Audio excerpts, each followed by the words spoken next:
Bonjour Year 8. Today I am going to talk to you about the MFL GCSE, both the French and the Spanish GCSE. So on the screen is a quote that I really like, and it was said by Nelson Mandela. If you talk to a man in a language he understands, that goes to his head. If you talk to him in his language, that goes to his heart. And I think it just reiterates how important and how lovely it is when you speak the language of someone else, not just your own language. So I'm going to start today by talking to you about the Spanish GCSE. In terms of the content that we cover in Spanish GCSE, you learn under 3 topics: identity and culture, local, national, international and global areas of interest, current and future study and employment. So you can see there that they are things that you know about in English, about your own life and your own world. But what you learn to do in Spanish is talk about them in terms of Hispanic countries, Spanish-speaking countries, and also about what you do, maybe in your relationships or in terms of the environment that you're involved in, but you talk about it in Spanish instead of in English. These link really nicely into lots of other subjects at GCSE, so there's lots of links there to geography. There's lots and lots of links to PSHE, and other things like English and maths do come up. So it is really a really nice subject that links all your other subjects together. In terms of the grammar that you learn, it is just building on top of what you already have learned at Key Stage 3. So if you look at that list there, you should be thinking, well, I know what nouns are in Spanish. I know the verbs in the past, present, future and conditional tenses already. And we just keep building on that. We teach you everything that's maybe a bit irregular, so it doesn't follow the same patterns that you've been learning. And we learn how to just speak a little bit more fluently. The exam itself is actually 4 different tests. Listening, reading, writing and speaking, and they are all equally weighted. So if you think, oh, well, I really like reading in Spanish, but I'm not so good at the writing, well, then that's okay, because you've got 2 exams there and they will balance themselves out in terms of your overall grade. You can see there that the exams are not very long. They're all quite short exams, especially the speaking. It's only a few minutes long. And they are all just doing things you've already done. You already do listening assessments and reading assessments where you can do these things. You also know how to write and speak really well, and you can keep building on those skills. So I'm now going to move on to the French GCSE, and this is exactly the same as the Spanish, but obviously we learn in French. So in terms of topics, the topics are the same. They are just about Francophone French-speaking countries instead of the Spanish ones. And obviously you're learning to talk about all of these different topics in French instead of in Spanish.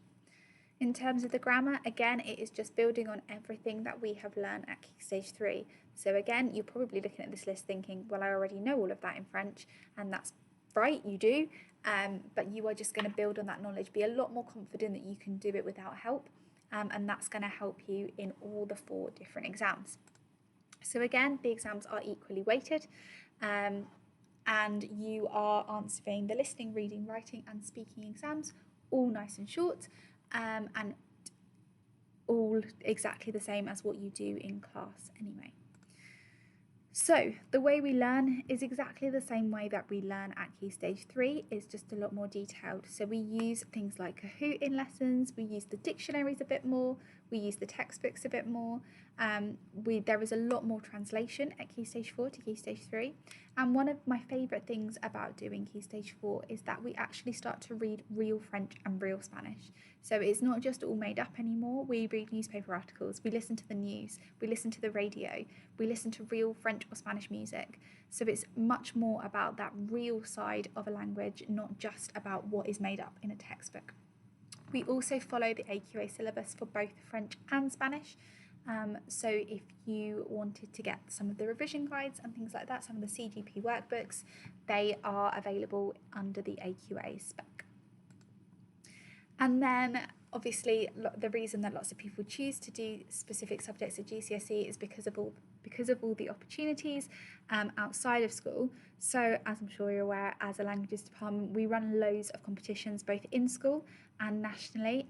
We are associated with the Network for Languages competitions, and we work with Aston University quite a bit on their competitions. Lots of you are probably involved in the Duolingo competition at the moment. That's something we're going to carry on running, and lots of people continue to do through GCSE. There is a language leaders programme where students from the older year groups get to work with some of the students from the younger year groups and kind of lead them through languages.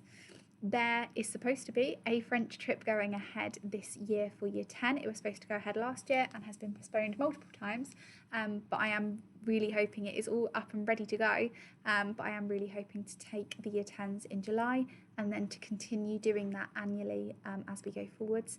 And then the same for Mrs. Valverde. She would really love to take students to Spain.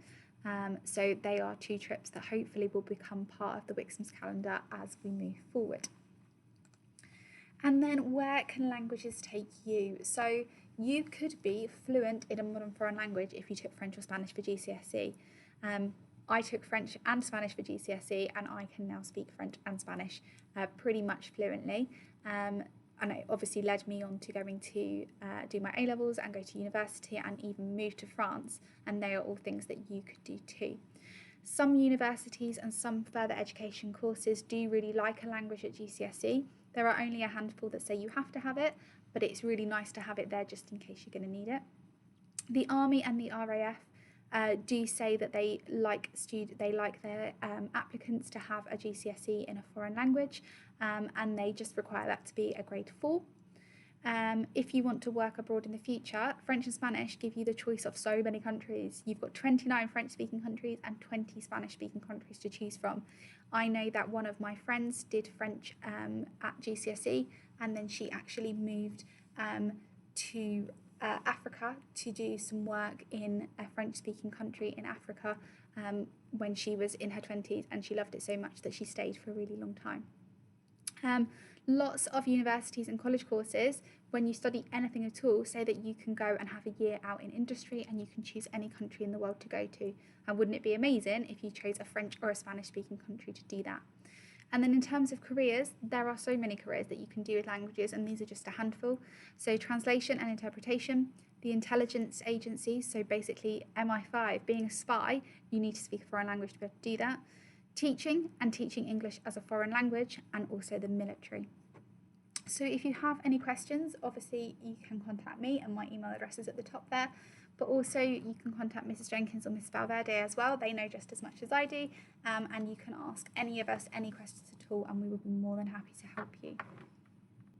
So I hope you really do consider taking a language for GCSE. It is such an amazing opportunity, and I think lots of the opportunities I've had to travel have been because I chose those languages at GCSE. But please come and ask us if you have any questions at all.